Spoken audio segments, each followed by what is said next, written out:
Alright. Let me check if this is recording.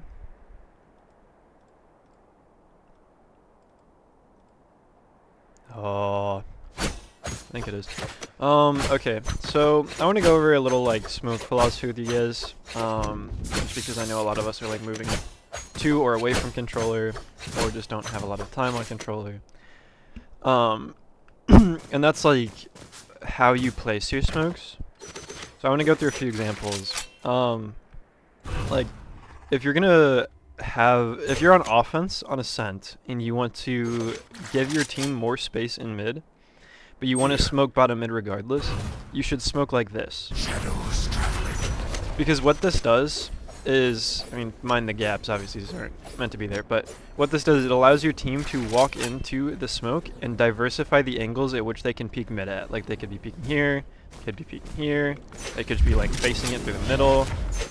Or it's like, it allows your team to have more angle diversification and pressure mid indirectly because this gives so much more space than the smoke that lands here. Because if you're throwing this smoke, there's a defense-sided smoke for the same reason. It gives a lot of space into the contested territory, and it allows a lot of different angles to be exploited when you swing out. That's just like the concept of like bulges and stuff, and it's a more nuanced thing than just that. An example I like is if I'm playing with a judge on a site, what I'll do with my omen smoke is I will pop it out a little bit towards the site because it allows me to play inside of it. To the defender, or to the attackers, is like, oh, you know, this guy just looks like he threw a regular smoke, it's a little bit off-center, but most people aren't going to think about it. But what this smoke does is allow you to hide from the Sova dart that's going to land up here.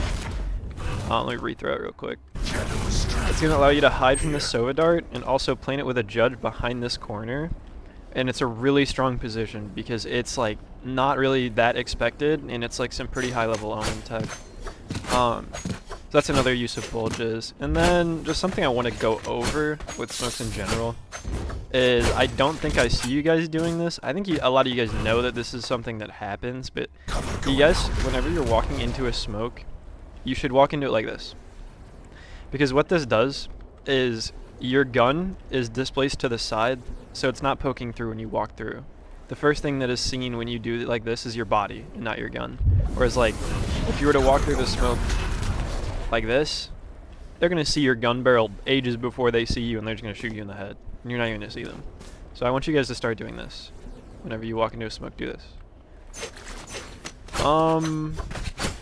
And then I guess I'll just give some little like niche omen tech.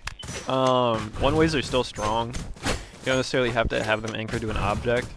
If you want to throw like a smoke like this is good because it allows you to peek on timing when only their legs are visible. And it acts as a one-way before the actual smoke happens. It's a little bit of niche tech, but it's good to know if you're playing omen. I think that's everything I wanted to go over. It's more in-depth and nuanced than this, and I'd be open to answer any questions, but there's some general stuff I'd like for you guys to pick up on. Alright, I'm a little bit of a moron, and I forgot a really important thing with smokes, and that's sight smokes. A lot of them are pretty common and pretty obvious, like if you're trying to extend a player's life on A, go that smoke. The reason why is it splits sight, and it allows them to walk through from dice to gen, or play in the smoke. Or they could like walk back hell, stuff like that. Because it just like, it makes so many like question marks for the people that are attacking the site. Because they don't know where this guy can be anymore. Like if they knew, oh he's dice, and then this gets smoked, well he could be gen. He could be dice still. He could be in the smoke. He could have walked hell. You know, if he's playing omen, he maybe could have just TP'd up here and just gotten out entirely. Like, sight smokes are very strong. And a lot of the time, I think that it's good to be creative with them. Because, for example, like, B-site doesn't really have a sight smoke. But, like, you could throw something like this. This will still help your team a lot.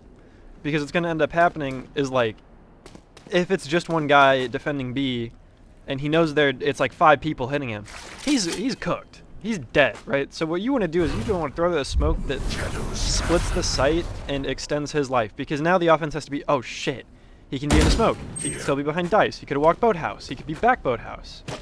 You know, he could be over here. Like it allows a lot of angle diversification for your defender.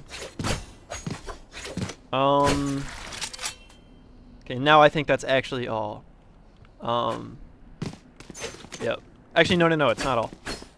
I like smokes that extend, like, how far your team can get out. Like, if you extend an enemy smoke, like, it can be good. So, like, for example, let's say B retake bombs down. They smoke a CT like this. This is called a walkout smoke. What you can do is you can smoke like that. You're completely covered the whole time that you walk through, and then you have pretty much free passage to stairs. You know, you could flash pop out of this.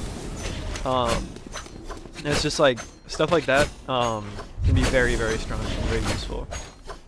Now I think that's the end of the video.